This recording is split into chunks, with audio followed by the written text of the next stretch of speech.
A'udzubillahi minasyaitonirrajim. Bismillahirrahmanirrahim.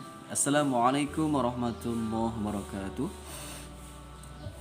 Alhamdulillah wa syukurillah. Allahumma shalli wa sallim wa barik ala Rasulillah wa ala alihi wa sahbihi wa wala wa la haula wa la quwwata illa billahil aliyyil azim. Nah, baik sahabatku sekalian, anak-anak sekalian, ya seluruh penonton channel YouTube Dodi Saputra Berkarya.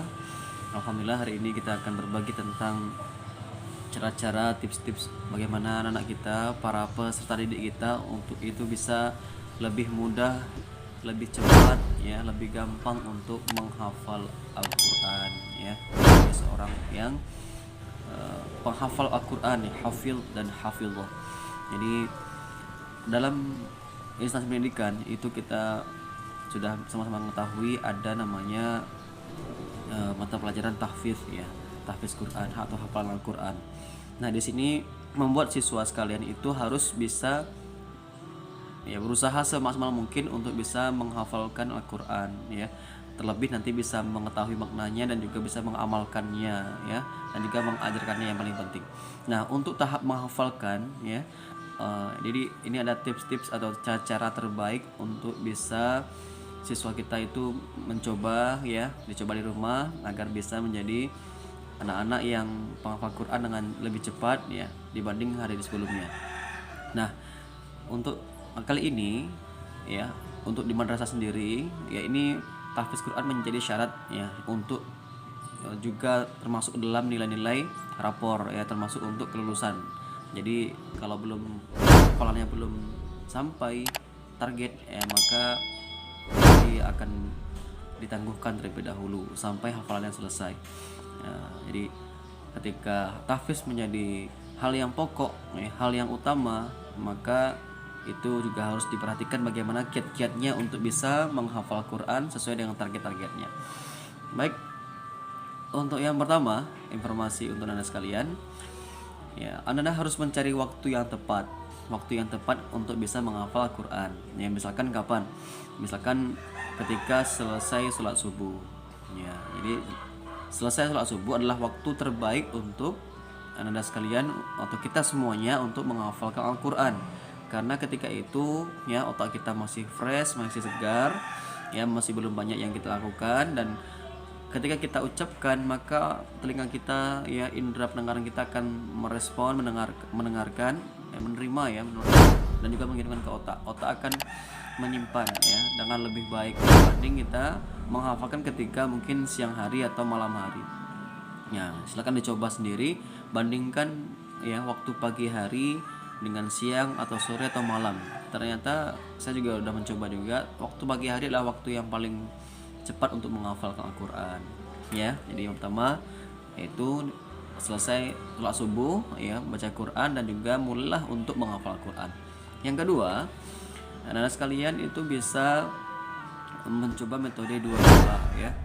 Yang pertama kita dan teman-teman kita, ya. Jadi kita berteman, maksudnya dengan teman laki-laki juga atau perempuan juga gitu, ya. Jadi kita berteman berdua dengan teman yang sesama laki-laki atau sama perempuan, ya. Kita saling berhadapan dan dia memegang Al-Quran, kita juga memegang. Jadi setelah kita hafalkan, maka teman kita itu akan menyimak bacaan kita, ya. Tentu yang menyimak ini sama-sama juga menghafal gitu, ya, sama-sama menghafal dengan bacaan yang sudah cukup baik lah begitu. Jadi metode ini cukup cepat juga karena kita akan termotivasi ketika teman lain sudah hafal, maka kita belum hafal, maka kita akan termotivasi gitu, ya. Jadi sama-sama berjalan, sama-sama hafal gitu, ya. Nah, kalau sendiri itu kadang-kadang motivasinya lemah. Jadi di sini kelebihannya adalah motivasi. Ketika teman kita hafal, maka kita harus berusaha untuk hafal juga gitu, ya. Dan juga ketika kita hafal, si teman kita juga akan ikut hafal juga dengan kita. Jadi sama-sama beriringan dan akan lebih cepat, ya. Sudah 2, ya. Yang ketiga, anak-anak sekalian itu, ya, silakan distorkan tahap demi tahap. Misalkan 5 atau 10, ya, 5 ayat, 10 ayat gitu, ya. Jangan langsung diborong, ya, 20, 30 atau 40 ayat. Ya, karena target kita semester ganjil ini adalah 95 ayat, ya. selama 6 bulan. Lama ya, selama 6 bulan ya, 95 ayat selama 6 bulan. Jadi cukup lama. Satu minggu itu lebih kurang 5 sampai 10 ayat ya. Jadi satu hari satu ayat insya Allah bisa. Jika teman-teman anda sekalian mencobanya dan juga mengatur waktu ya yang sudah ada. Jadi ketika anda tidak mengatur waktu atau mengulur waktu, maka anda sendiri yang akan payah nanti di akhir-akhir ya. Sekarang ini buktinya di akhir semester ya, banyak anda sekalian yang kelang kabut kan ya, karena menghafal itu berbeda dengan membuat tugas harian ya, berbeda dengan semacam ya tugas-tugas tulisan teks ya atau praktek. Dia bukan praktek, dia bukan yang sifatnya bisa dinilai dengan checklist tidak ya, atau betul salah tidak, tapi dia akan dihafalkan dan akan distorkan ya, dan hafalan itu akan dicek langsung oleh guru tahfidz ya, yang itu akan diketahui apa yang salahnya, misalkan kesalahannya pada matanya atau panjang pendeknya, kemudian pada qalqalahnya, izhar, ikhfa, dengungnya, idghamnya ya, dan sebagainya ya, mat yang lain sebagainya. Jadi itu akan dievaluasi oleh guru, karena biasanya Anda menghafal saja tanpa mengetahui, tanpa mengindahkan hak-hak yang ada pada huruf tersebut ya, termasuk makhrajul hurufnya. Ya. Tips berikutnya adalah Anda sekalian bisa langsung mencobakannya dalam sholat. Jadi hafalan Anda itu tidak Anda setorkan saja kepada guru, tapi hafalan itu Anda cobakan langsung dalam sholat 5 waktu. Jadi agar hafalan kita itu betah, tahan lama, Anda harus mencobakannya, mempraktekkannya dalam sholat ya. Misalkan Anda bangun subuh begitu ya, bangun subuh atau zuhur atau asar, maghrib atau isya lah begitu ya. Selesai membaca Al-Fatihah, Anda langsung mencobakan membaca surah yang telah dihafal tersebut. Nah, dengan begitu Anda akan menjaga hafalan tersebut. Karena biasanya mungkin ya selesai pas sholat gitu ya, saat sholat membaca takbir Al-Fatihah, kemudian membaca surah. Surahnya ini yang pendek-pendek saja ya, 3 kul mungkin atau yang lain-lain ya, dan sebagainya. Usahakan ya surah yang dihafal itulah surah-surah yang sedang dihafalkan atau telah dihafalkan begitu. Jadi akan semakin nampak hasilnya, karena kita bukan lagi menyetorkan hafalan dengan guru atau dengan teman, tapi langsung kita setorkan kepada Allah Subhanahu wa taala. Masya Allah ya.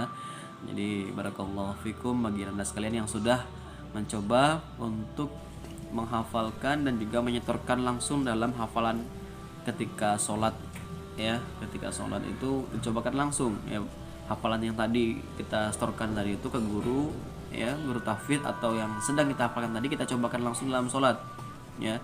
Jadi kita cobakan langsung dan rutin ya, misalkan Anda sekarang menghafal An-Naba gitu ya, surah An-Naba ya juz 30 ya, atau mungkin Al-Baqarah ya, silakan cobakan ya, Alif Lam Mim sampai ke seberapa sanggupnya ya.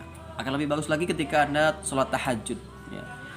Ketika tahajud ya, itu Anda punya waktu yang sangat panjang ya, niatkan untuk tahajud ya, waktu yang sangat panjang untuk bisa menyetorkan hafalan itu dalam sholat tahajud ya, dari mungkin jam 3 ya, atau jam 4 ya, atau sampai subuh lah ya tahajud itu. Anda silakan untuk menggunakan waktu, dan ini awak yakin ya, tidak semua Anda bisa, tetapi akan bisa oleh orang-orang yang punya tekad yang kuat, niat yang ikhlas, tekad yang kuat, dan juga usaha yang maksimal untuk tahajud malam harinya ya. Oh iya, jangan lupa tahajud itu punya banyak keutamaan ya.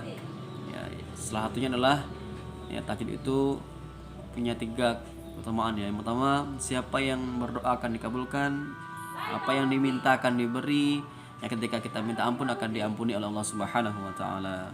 Jadi banyak sekali ya tahajud itu ya, betapa banyak sekali amalan-amalan selain tahajud yang itu bisa kita lakukan untuk bisa menjaga hafalan kita.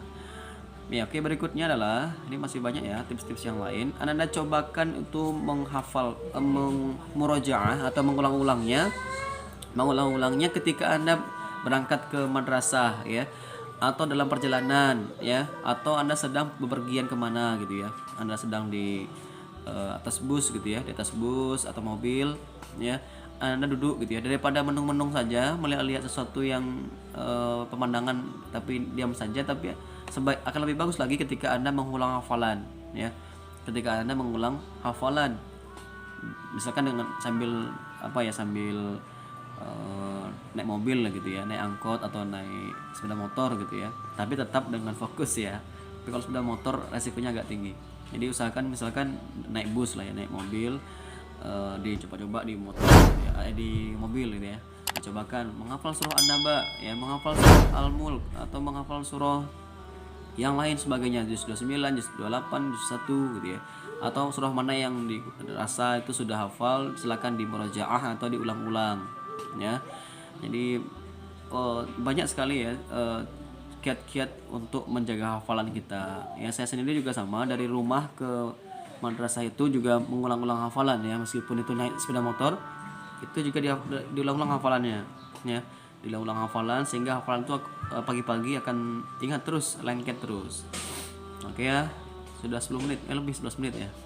Oke, untuk sementara itu dulu. Semoga Anda semuanya bisa menjaga hafalan dengan baik, dan Bapak doakan semoga Anda dimudahkan, dilancarkan, diberikan keberhasilan untuk menghafal Al-Quran ya, dan semoga menjadi hafil dan hafizah ya, orang-orang yang bisa menolong orang tua nanti, memberikan mahkota indah kepada kedua orang tua Anda di hari akhir nanti. Amin ya rabbal alamin.